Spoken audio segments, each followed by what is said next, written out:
Hola y bienvenidos una vez más al curso Vida de Cristo 2 y estamos ya en la última clase número 42. Ya cubrimos los eventos de la cruz y después, y ahora en esta clase vamos a tocar la resurrección y las 7 apariciones de Cristo después. Les invito a mirar este gráfico que me gustó. Mucho puede pasar en solo 3 días y realmente pensemos en cuánto cambió entre el viernes y el domingo que Cristo resucitó. Cambió los eventos de la vida de Cristo con esta resurrección, se confirmó su identidad. Los discípulos mismos cambiaron al saber de esta resurrección y creer que realmente había pasado, y el mundo siempre iba a ser diferente. Entonces miremos, empezando en Mateo 28, primero la resurrección y después las 7 apariciones de Cristo. En Mateo 28:1 dice: Pasado el día de reposo, al amanecer del primer día de la semana, vinieron María Magdalena y la otra María a ver el sepulcro. Y hubo un gran terremoto porque un ángel del Señor, descendiendo del cielo y llegando, removió la piedra y se sentó sobre ella. Su aspecto era como un relámpago, y su vestido blanco como la nieve. Y de miedo de él los guardas temblaron y se quedaron como muertos. Mas el ángel respondiendo dijo a las mujeres: No temáis vosotras, porque yo sé que buscáis a Jesús, el que fue crucificado. No está aquí, pues ha resucitado, como dijo. Venid, ved del lugar donde fue puesto el Señor. Id pronto y decid a sus discípulos que ha resucitado de los muertos. Y he aquí va delante de vosotros a Galilea, allí le veréis. He aquí os lo he dicho. Entonces ellas, saliendo del sepulcro con temor y gran gozo, fueron corriendo a dar las nuevas a sus discípulos. Y mientras iban a dar las nuevas a los discípulos, he aquí Jesús les salió al encuentro, diciendo: Salve. Y ellas, acercándose, abrazaron sus pies y le adoraron. Entonces Jesús les dijo: No temáis, id, dad las nuevas a mis hermanos, para que vayan a Galilea, y allí me verán. Queremos mirar lugares posibles de la tumba, de la resurrección. A muchos les gusta este lugar. Se llama el Jardín de la Tumba. Es un parque privado al norte de la Puerta de Damasco, de la vieja ciudad en Jerusalén. Y les gusta porque para muchos esto es como imaginan que es la tumba de Cristo. Algo sencillo, no tiene ninguna iglesia alrededor, no tiene ninguna capa de oro o plata ni las cosas agregadas tras los siglos. Es una tumba sencilla con esta ventana, se llama la ventana del alma, y vemos una persona entrando aquí. Cerca de este lugar, un poco a la derecha, fuera de la foto, hay una piedra rodante que fue usada para tapar esta tumba. Y entonces unos llegan aquí y piensan: esto es mucho más como la tumba. Y bueno, es como la tumba, pero no es la tumba. Probablemente fue usada esta tumba por varios siglos antes de Cristo, y sabemos que Cristo fue enterrado en la tumba nueva de José de Arimatea. Pero igual me gusta porque realmente cuadra con esa imagen. Si entramos a esta tumba, vemos lugares para 2 cuerpos aquí, y normalmente ponían los cuerpos con los pies más hacia la derecha aquí, de este lado, y eso fue hacia el este.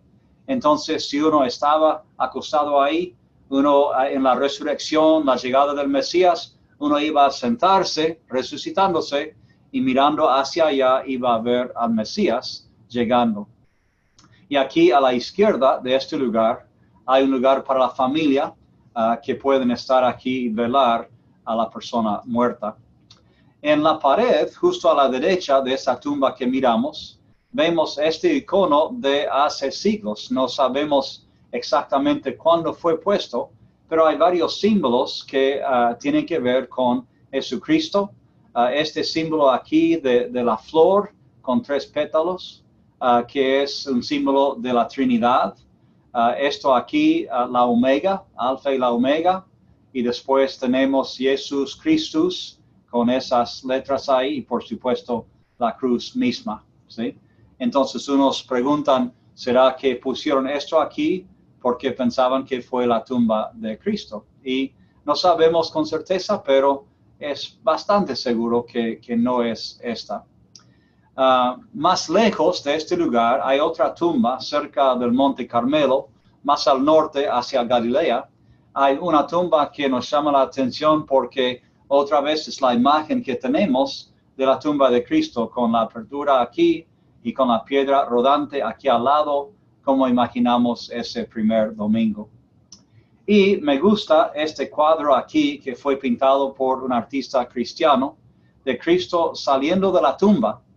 Y no solamente hay ángeles que vemos en esta historia, sino para esta artista es como si Cristo estuviera al centro de la historia, y realmente es la verdad, pero con personas de la historia y algunos eventos claves de la historia alrededor también de Cristo en este momento. Entonces, cuando uno mira con más detalle, cuando uno está a la izquierda de Cristo, o sea, de este lado, derecha nuestra, aquí, está Elías, está Noé, Esther, Juan el Bautista y Daniel, ahí al final. Y a su derecha, o sea, nuestra izquierda, después del ángel, tenemos Moisés, David, Isaías, Abraham y por supuesto la muerte misma, que es el último para ser vencida por Cristo. Y por supuesto los ángeles y los romanos caídos, aquí los soldados como muertos, dice. Y vemos aquí que la piedra debajo de Cristo tiene grietas porque ha quebrado su poder. Vemos las llaves de la muerte que Cristo tiene y del infierno en el cinturón de él, como habla en Apocalipsis 1.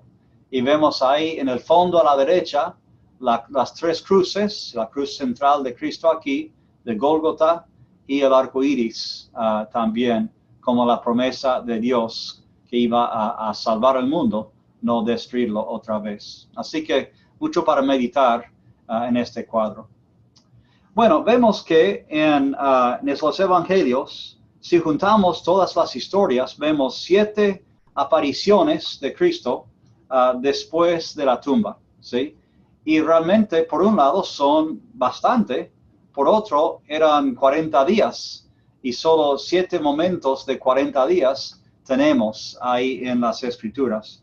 Pero vamos a ir leyendo cada historia más o menos rápido para ver si podemos armar un cuadro de cómo eran esos días justo después de la resurrección de Cristo. Entonces, vamos a empezar con Juan capítulo 20. Juan 20. Empezando en versículo 11. Pero María estaba fuera llorando junto al sepulcro, y mientras lloraba, se inclinó para mirar dentro del sepulcro, y vio a 2 ángeles con vestiduras blancas, que estaban sentados el uno a la cabecera y el otro a los pies, donde el cuerpo de Jesús había sido puesto. Y le dijeron, mujer, ¿por qué lloras? Les dijo, porque se han llevado a mi Señor, y no sé dónde le han puesto. Cuando había dicho esto, se volvió y vio a Jesús, que estaba ahí, mas no sabía que era Jesús. Jesús le dijo, mujer, ¿por qué lloras? ¿A quién buscas? Ella, pensando que era el hortelano, le dijo, Señor, si tú lo has llevado, dime dónde lo has puesto y yo lo llevaré. Jesús le dijo, María. Volviéndose ella, le dijo, Raboni, que quiere decir maestro. Jesús le dijo, no me toques, porque aún no he subido a mi Padre, mas ve a mis hermanos y diles, suba a mi Padre y a vuestro Padre, a mi Dios y a vuestro Dios. Fue entonces María Magdalena para dar a los discípulos las nuevas de que había visto al Señor y que Él le había dicho estas cosas. Entonces me encanta imaginar esta escena, especialmente la parte a la vez graciosa y algo tal vez sorprendente, que ella no lo reconoce al principio. El Hijo de Dios, a quien había visto tanto está frente cara a cara con ella y no lo reconoce. Pero cuando le dice su nombre, María, como que se despierta y ya lo recibe. Me gusta eso mucho, muy bueno. Después, más tarde ese día, vamos a Lucas 24, empezando en versículo 13. Otra vez una historia favorita mía. Y dice, he aquí, dos de ellos iban el mismo día a una aldea llamado Emaús, que estaba a 60 estadios de Jerusalén. Y ven aquí un posible camino a Emaús que hay cerca de Jerusalén. E iban hablando entre sí de todas aquellas cosas que habían sucedido. Sucedió mientras hablaban y discutían entre sí, Jesús mismo se acercó y caminaba con ellos. Mas los ojos de ellos estaban velados para que no le conociesen. Y no sabemos por qué o quién, si fue Dios que como que les prohibió, o fue Satanás, o fue algo de ellos mismos de no esperar. Pero dice, por eso fueron velados. Y les dijo, ¿qué pláticas son estas que tenéis entre vosotros mientras camináis? ¿Y por qué estáis tristes? Respondiendo uno de ellos, que se llamaba Cleofas, le dijo, ¿eres tú el único forastero en Jerusalén que no ha sabido las cosas que en ella han acontecido en estos días? Entonces él les dijo, ¿qué cosas? Y ellos dijeron, de Jesús, Nazareno, que fue varón, profeta, poderoso en obra, en palabra, delante de Dios y de todo el pueblo, y cómo le entregaron los principales sacerdotes y nuestros gobernantes a sentencia de muerte y le crucificaron. Pero nosotros esperábamos que él era el que había de redimir a Israel. Y ahora, además de todo esto, hoy es ya el tercer día que esto ha acontecido. Aunque también nos han asombrado unas mujeres de entre nosotros, las que antes del día fueron al sepulcro, y como no hallaron el cuerpo, vinieron diciendo que también habían visto visión de ángeles, quienes dijeron que él vive. Y fueron algunos de los nuestros al sepulcro y hallaron así como las mujeres habían dicho, pero a él no le vieron. Entonces él les dijo, oh insensatos y tardos de corazón, para creer todo lo que los profetas han dicho. ¿No era necesario que el Cristo padeciera estas cosas y que entrara en su gloria? Y comenzando desde Moisés y siguiendo por todos los profetas, les declaraba en todas las escrituras lo que de él decían. Y ese es el pasaje que mencioné antes en las fiestas y también toda la ley. Qué privilegio hubiera sido estar en esta clase y escuchar de la boca de Cristo mismo, él explicando las profecías acerca de sí mismo. 28. Llegaron a la aldea a donde iban, él hizo como que iba más lejos. Mas ellos le obligaron a quedarse, diciendo, quédate con nosotros, porque se hace tarde, y el día ya ha declinado. Entró pues a quedarse con ellos, y aconteció que, estando sentado con ellos a la mesa, tomó el pan y lo bendijo, lo partió y les dio. Entonces les fueron abiertos los ojos y le reconocieron. Mas él se desapareció de su vista. Y se decían el uno al otro, ¿no ardía nuestro corazón en nosotros mientras nos hablaba en el camino y cuando nos abría las escrituras? Es como que, sí, lo sabíamos todo el tiempo realmente. Y levantándose en la misma hora, volvieron a Jerusalén y hallaron a los 11 reunidos y a los que estaban con ellos, que decían, ha resucitado el Señor verdaderamente y ha aparecido a Simón. Entonces ellos contaban las cosas que les habían acontecido en el camino y cómo le habían reconocido al partir el pan. Wow, fantástica la historia, y me gusta como al principio no le reconocen y después de tomar el pan y bendecirlo, una acción que seguramente muchas veces habían visto de Jesús, de repente se les abrieron los ojos y ya le reconocieron y vuelven a Jerusalén. Estamos hablando tal vez de como 11, 12 kilómetros de viaje de Emaús a Jerusalén, pero no les importaba. Esta noticia era única. Bueno, después de esto, vemos dos historias cuando Cristo aparece a los discípulos. Vamos a tomar la versión de Juan capítulo 20, empezando en versículo 19. Y digo 2 veces porque en lo que vamos a leer es realmente una semana entera que se cubre y aparece 2 veces aquí. Cuando llegó la noche de aquel mismo día, o sea, el primer domingo de la resurrección, el primero de la semana, estando las puertas cerradas en el lugar donde los discípulos estaban reunidos por medio de los judíos, vino Jesús y puesto en medio les dijo, paz a vosotros. Y cuando les hubo dicho esto, les mostró las manos y el costado. Y los discípulos se regocijaron viendo al Señor. Entonces Jesús les dijo otra vez, paz a vosotros. Como me envió el Padre, así también yo os envío. Y habiendo dicho esto, sopló y les dijo, recibid el Espíritu Santo. A quienes remitiereis los pecados, les son remitidos. Y a quienes se los retuviereis, les son retenidos. Y hay muchas cosas aquí, vamos a comentar algunas después. Pero una cosa que siempre pregunta la gente es, ¿y por qué sopló? ¿Qué es esto de soplar? Y no estoy tan seguro, pero en la Biblia la presencia de Dios se muestra por su espíritu. Y una palabra para espíritu en hebreo, la misma palabra es para espíritu y viento, ¿sí? Entonces tal vez la referencia a soplo, como sopla el viento, soplo de Dios, tal vez está dándoles su espíritu, el viento de Dios, su presencia. Y después les da autoridad para ir y enseñar y perdonar pecados. Pero Tomás, versículo 24, uno de los 12, llamado Dídimo, no estaba con ellos cuando Jesús vino. Le dijeron pues los otros discípulos, al Señor hemos visto. Y les dijo, si no viere en sus manos la señal de los clavos, si metiere mi dedo en el lugar de los clavos y metiere mi mano en su costado, no creeré. 8 días después, estaban otra vez sus discípulos dentro, y con ellos Tomás.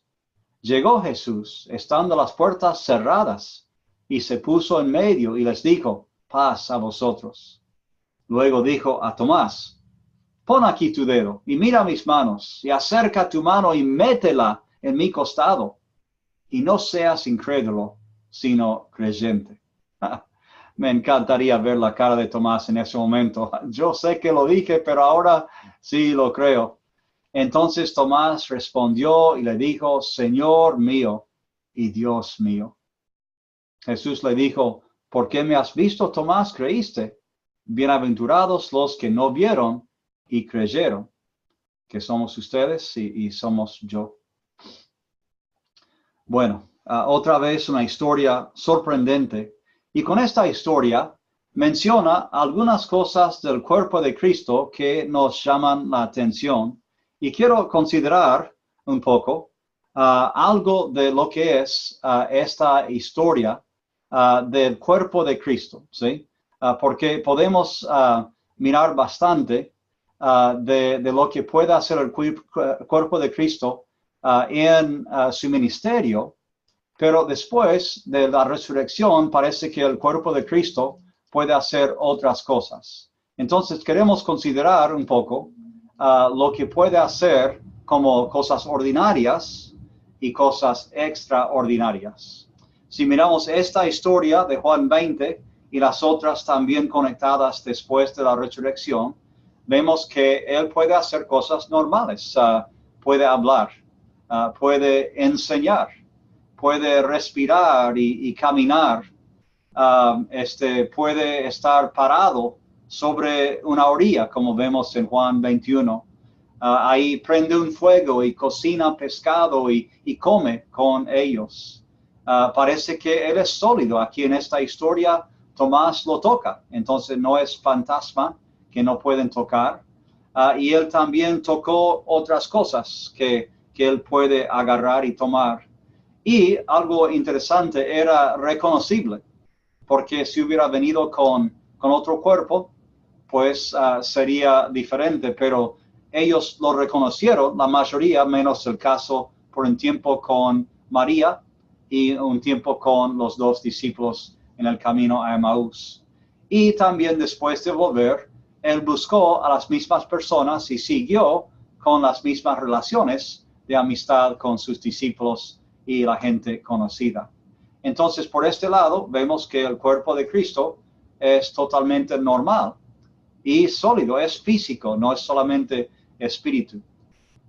Después tenemos actos extraordinarios del cuerpo de Cristo.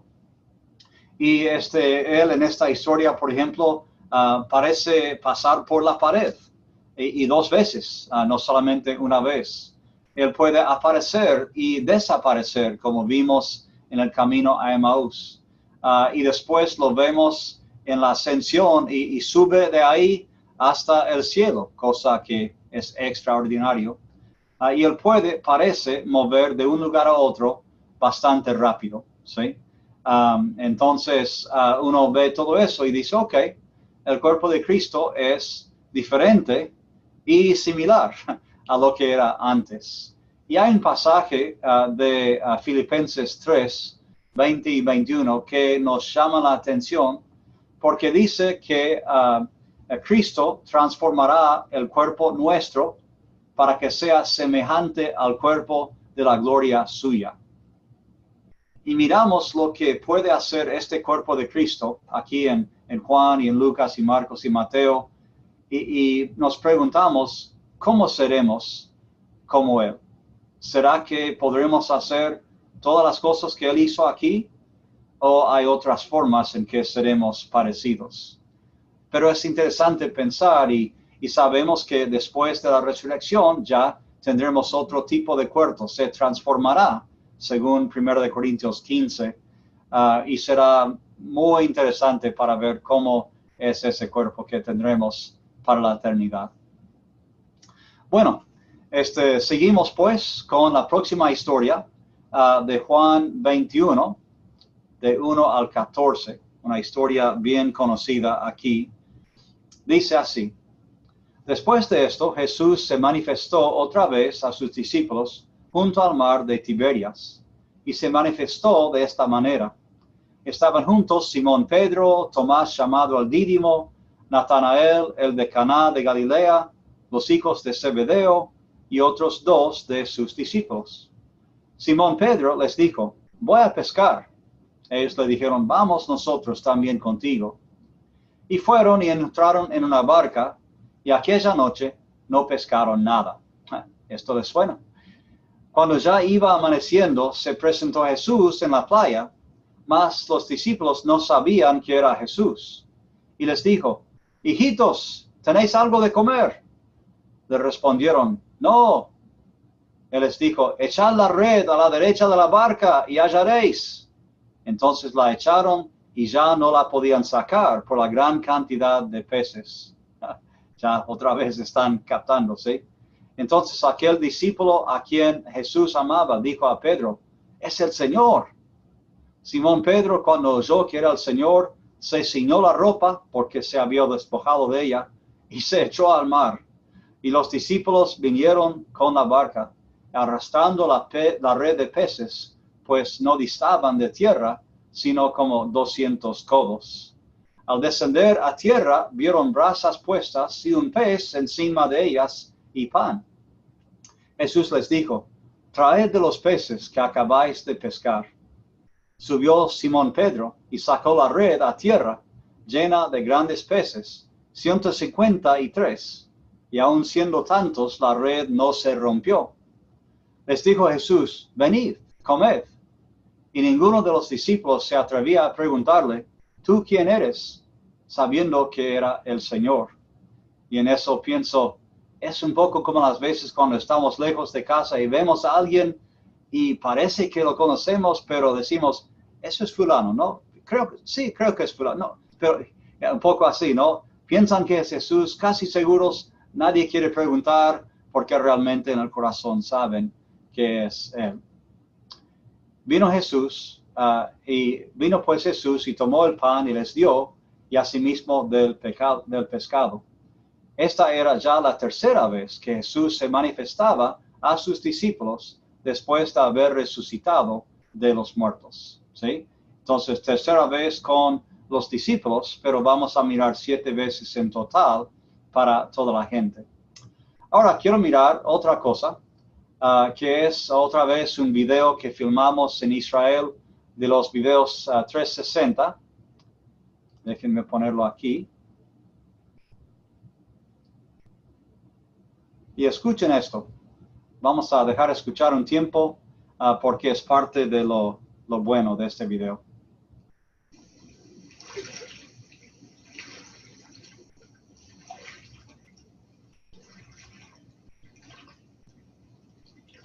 Esta orilla del mar de Galilea al amanecer, una milla más o menos de donde estaba Cristo cuando ocurrió esta historia. Y uno ve la soledad aquí, ve la tranquilidad, y uno se imagina aquí en la orilla del mar cómo hubiera sido esa mañana con Cristo alrededor de ese fuego, pensando, no puedo creerlo, pero sí lo creo. Y hay evidencias de que Cristo apareció otra vez aquí. Y me gusta mirar esto. Como les dije, estamos aquí tal vez una milla o dos en la orilla del pueblo de Capernaum. Y cerca de ese pueblo, el muelle donde venían y salían los barcos. Estamos hablando más o menos de donde está el sol, más o menos una milla por ahí. Y después por ese lado, parte del monte de Bienaventuranzas, y después de ese lado, las alturas de Golán, y más abajo la ciudad de Tiberias, aquí. Entonces es uno de los mejores que hemos hecho de estos videos. Bueno, siguiendo pues con otras historias de las apariciones de Cristo. Vamos ahora a Mateo 28 y la gran comisión tan famosa. Y realmente vamos a comenzar en Mateo 28, 16. Y esto conecta con la parte donde Cristo dice que vayan a Galilea y que ellos van a verlo en Galilea.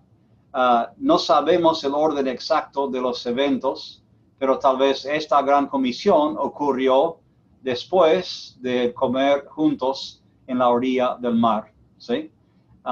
Entonces, están aquí en Mateo 28, 16. Pero los 11 discípulos se fueron a Galilea, al monte donde Jesús les había ordenado. Y cuando le vieron, le adoraron, pero algunos dudaban. Y Jesús se acercó y les habló diciendo, toda potestad me es dada en el cielo, en la tierra.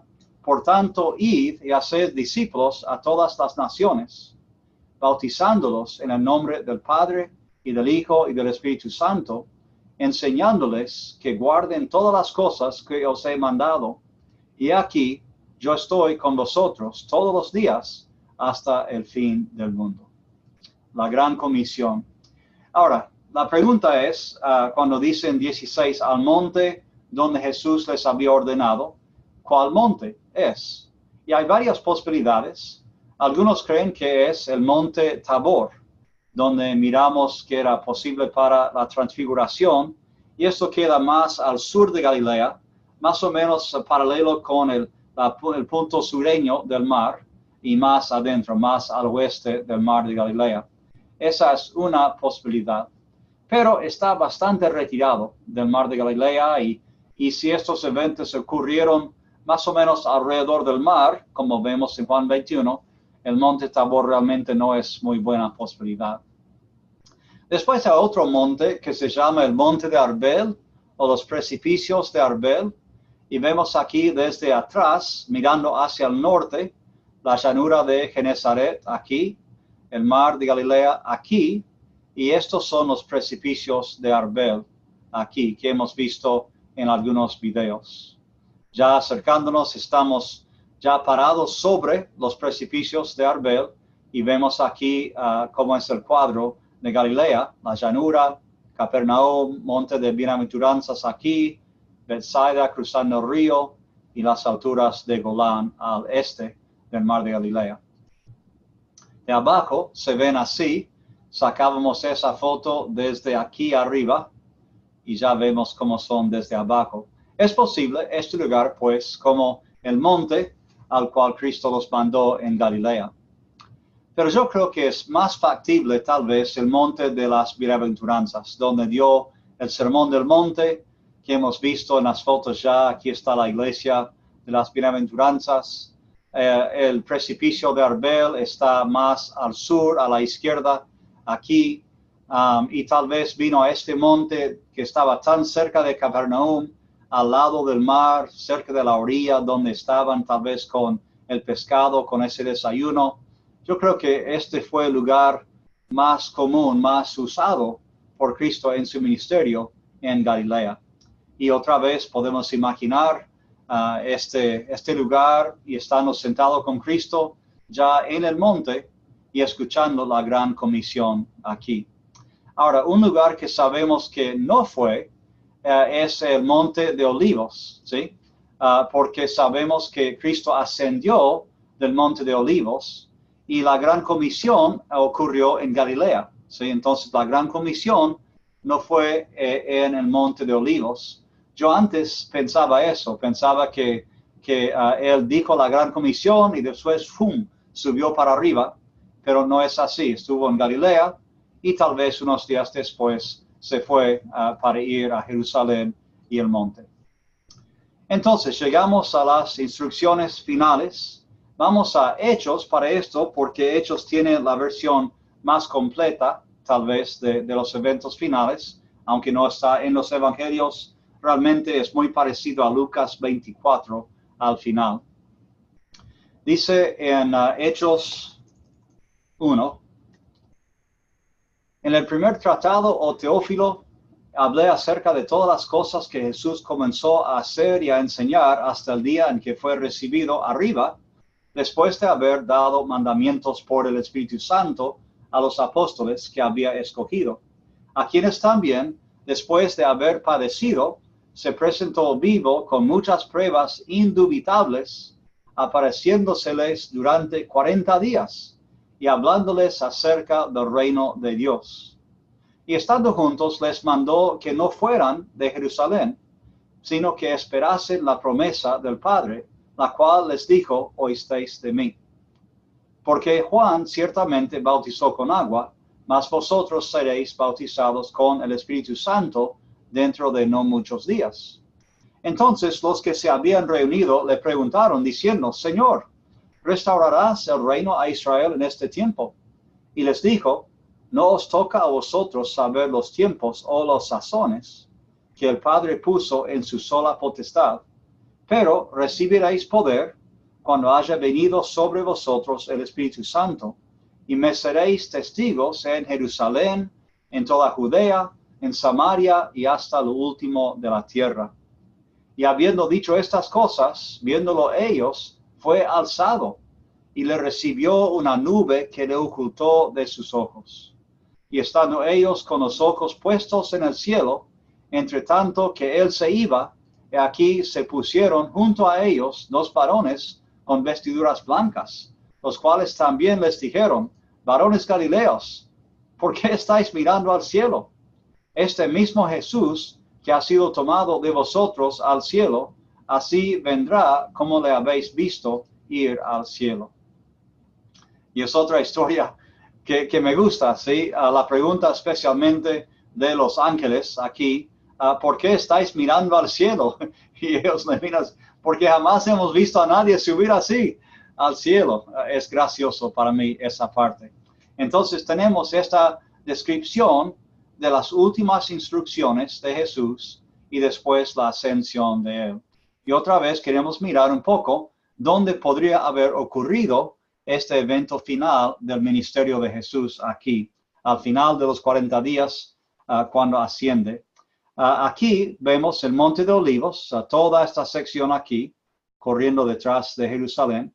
Aquí vemos una torre famosa de la iglesia rusa, la Torre de la Ascensión. Entonces, si nos acercamos, se ve así y marca un lugar posible para la ascensión de Cristo.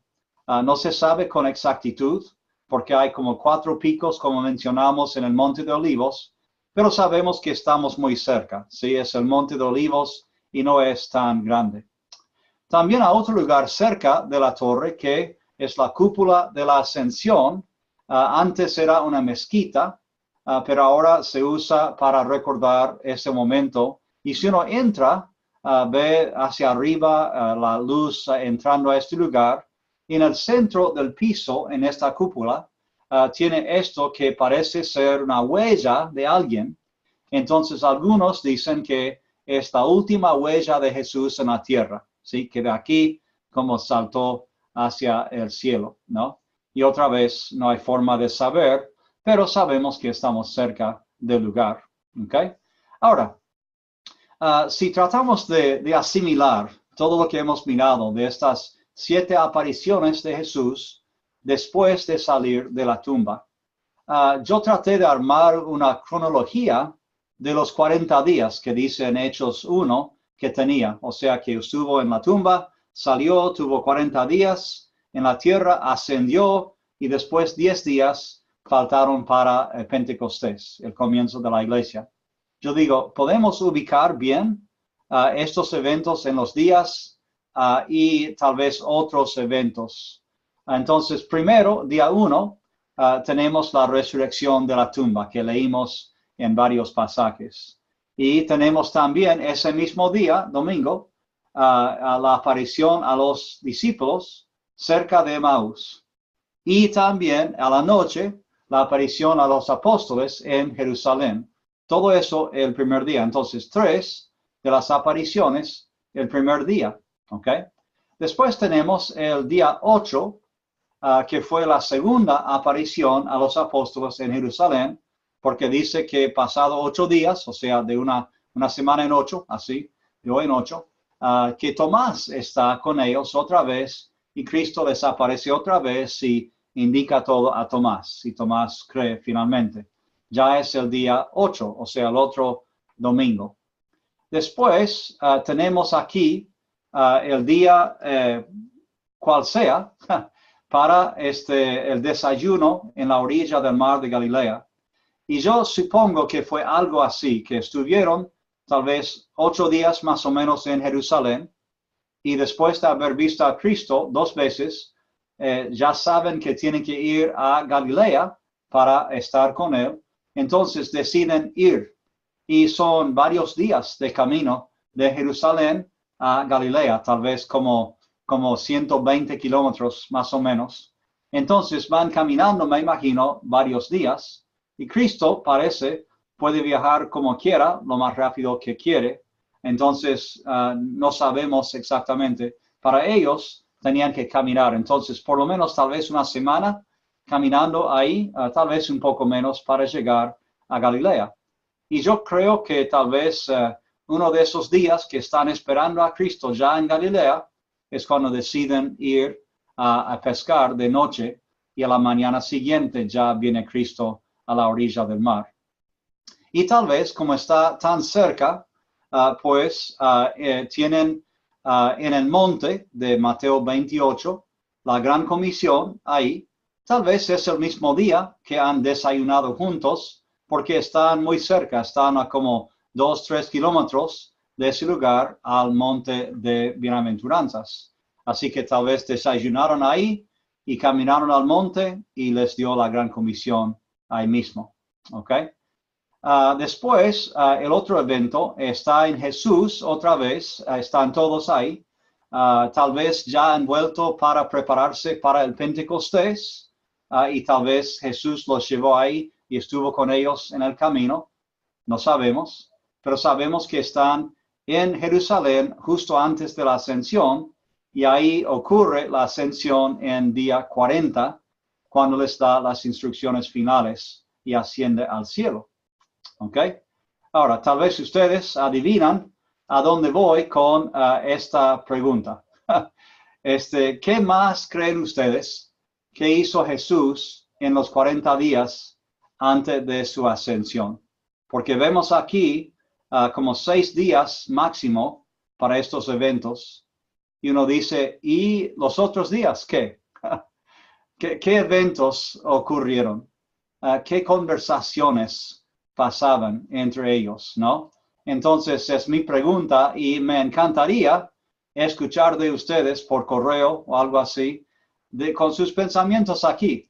¿Qué creen ustedes que ocurrió en esos 40 días? ¿A dónde fue Jesús?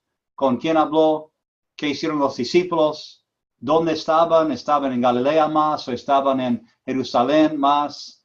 Me gustaría escuchar lo que ustedes piensan. Quiero compartir con ustedes algunas posibles actividades, en mi opinión. Primero, creo que parte del tiempo pasaba al principio en convencerles que realmente estaba vivo, que realmente no fue un fantasma. Si pensaron que él fue fantasma caminando sobre el mar cuando estaba vivo, entonces, ¿qué después de verlo morir en la cruz? Me imagino mucho de su tiempo pasó charlando con los apóstoles, porque dice en Hechos 1:3 que enseñaba y hablaba acerca del reino de Dios, que fue su tema principal en su ministerio también, el reino de Dios y qué significaba eso. Yo creo que también lo más natural hubiera sido hablar de los eventos de la última noche.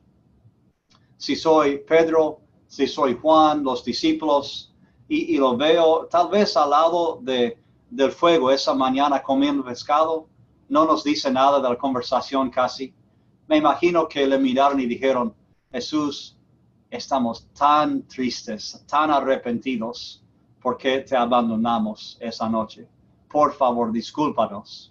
Y me imagino que Pedro casi ni le puede mirar la cara antes de que Cristo le perdona y le restaura en esa conversación en Juan 21. Pero me imagino que hablaron todo y tal vez ahí sabemos cómo los evangelistas supieron qué pasó en el jardín. Porque fíjense que en el jardín de Getsemaní esa noche, Cristo estaba a solas, los 3 discípulos cerca, pero no tan cerca, y estaban dormidos. Entonces, ¿cómo se enteró Mateo, por ejemplo? ¿Cómo se enteró Marcos, Juan, qué pasó en el jardín? Porque una vez que ellos se despertaron, fue arrestado, fue al juicio y fue matado, ¿sí? Entonces no tenían tiempo para contarles, cuando ustedes dormían, yo hacía esto. Entonces, con todos esos eventos, tal vez Cristo les dio la versión completa en estos 40 días. Y si tenían preguntas acerca de esos momentos también, de la última cena, del arresto, de la cruz, cómo se sentía en la cruz. O sea, yo quisiera saber eso si estoy al lado de Jesús. Y me imagino que querían interpretación de profecías que ahora entienden que se cumplieron en Cristo, pero como los discípulos en el camino a Emaús, Cristo tuvo que explicarles bastante. Entonces yo me imagino que una gran parte de los 40 días, Cristo ocupó charlando con los discípulos de esos temas, por ejemplo.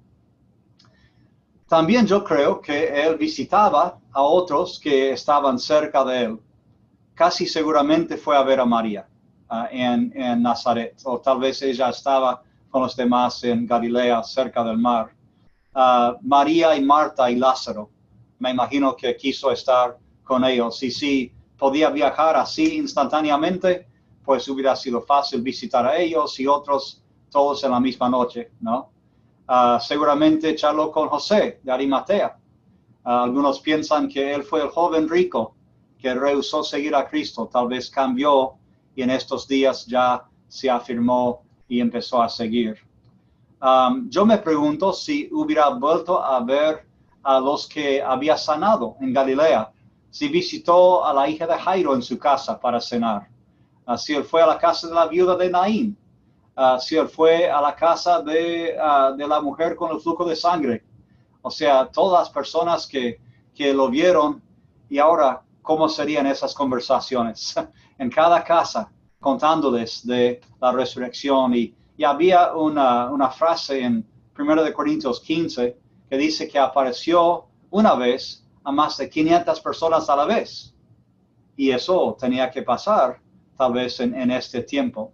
Tal vez hubo noches enteras cuando invitaron como antes a la multitud y ellos vinieron a él y tal vez sanó a más gente. Tal vez les dio más de comer. Es posible, no lo sabemos. Tal vez también en momentos privados con los apóstoles, él les instruyó cómo plantar y desarrollar la iglesia. Tal vez él habló con Marcos y Juan y Mateo acerca de escribir una historia del ministerio de su punto de vista, como su tarea, ¿no? Y ahí nacen 3 de los evangelios. Yo creo que es muy posible eso, de cómo desarrollar la iglesia para que pueda atacar las puertas del Hades y ganar. Creo que tal vez más detalles, pero Cristo, ¿cómo hacemos eso? ¿Sí? Y en mi ser un poco malo, yo quiero pensar que él visitó a los líderes romanos y judíos que lo habían condenado a muerte. ¿Cómo hubiera sido si él aparecía en la casa de Caifás, en la casa de Pilato? Dice, aquí estoy. Pensaron que se deshicieron de mí y aquí estoy otra vez y no hay absolutamente nada que puedan hacer ustedes. Dice en Hechos que muchos sacerdotes judíos vinieron a fe en Cristo. Y yo me pregunto si en estos días él les apareció también y fue parte de eso. Una cosa interesante aquí que acabo de aprender en esta semana pasada es que en el mundo musulmán, especialmente entre los refugiados que huyen de Siria y otros países, pero también en países como Irán, que 4 de 7 musulmanes que vienen a Cristo en la fe reportan haber visto sueños o visiones de Cristo. 4 de 7 musulmanes. Y yo me pregunto si es otra táctica que Cristo está usando hoy en día, como apareció a personas en ese tiempo. Y se sabe que ahora Irán es el país donde la iglesia está creciendo más rápidamente en el mundo. Muchos musulmanes que se convierten. Es impresionante. Cristo puede hacer lo que Él quiere. Bueno, entonces vemos otra vez, vamos a los evangelios y vamos a Lucas 24:52 para cerrar. Y dice que después de la ascensión, dice, después de haberle adorado, volvieron a Jerusalén con gran gozo y estaban siempre en el templo, alabando y bendiciendo a Dios. Amén. Entonces, para ellos, aquí tenían 10 días más de espera. Y para ellos, ellos no sabían que eran solamente 10 días de espera. Ellos tenían que esperar ahí hasta la llegada del Espíritu Santo. Y no tenían la idea de que, bueno, en 10 días, en día de Pentecostés, en el templo va a llegar. Eso hubiera sido más fácil anticipar y mantener ya la esperanza.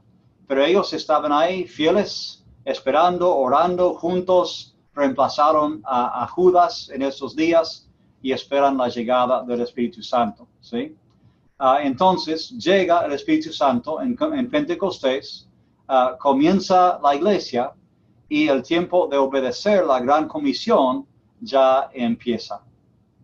Ahora, a nosotros también Cristo nos ha dado la gran comisión y a cada uno una misión específica para usar con nuestros dones y nuestras oportunidades. Estamos en cierto sentido en el mismo tiempo de espera que los apóstoles, entre ya la llegada del Espíritu Santo y el ministerio que termina de Jesús.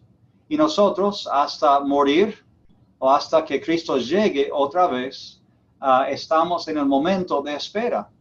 Y es el momento de trabajar, de obedecer la gran comisión. La idea es, queremos usar el tiempo bien. Bueno, espero que les haya servido mucho esta clase y todo este curso y el otro curso de Vida 1 para aprender más de Cristo, para acercarse más a Cristo, para conocerlo íntimamente, no solamente hechos acerca de Él, sino invitar a Él que viva en ustedes y que cada día se acerquen más a Él, a pesar de problemas, a pesar de desobediencia que viene a todos de vez en cuando, a pesar de todo, acercarse más a Cristo para poder imitarlo y compartirlo con los demás. Esa es mi oración para ustedes y para mí mismo. Vamos a orar para finalizar esta clase y el curso. Gracias, Señor, te damos por este tiempo que hemos podido compartir juntos, estudiando acerca de tu Hijo Jesús. Gracias por tu palabra, los evangelios que nos enseñan tanto acerca de su vida y su palabra, su poder, su presencia, los milagros. Gracias por su muerte en la cruz. Gracias por la puerta abierta que tenemos ahora al lugar santísimo y al cielo mismo. Señor, sabemos que somos imperfectos. Sabemos que necesitamos mucha ayuda. Debemos aprender mucho más. Debemos ser más fieles, aprovechar mejor las oportunidades, Señor.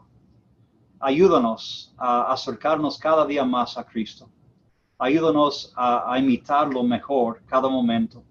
Que nuestras vidas sean luces que los demás vean. Que nuestros hechos sean piedras que dan testimonio. Que cuando la gente nos miran que realmente somos seguidores de Cristo. Señor, ayúdanos a tener oportunidades para hablar de ti y a aprovechar tales oportunidades. Señor, haz tu obra en nosotros y a través de nosotros. En el nombre de Cristo oramos. Amén. Que el Señor los bendiga. Nos vemos.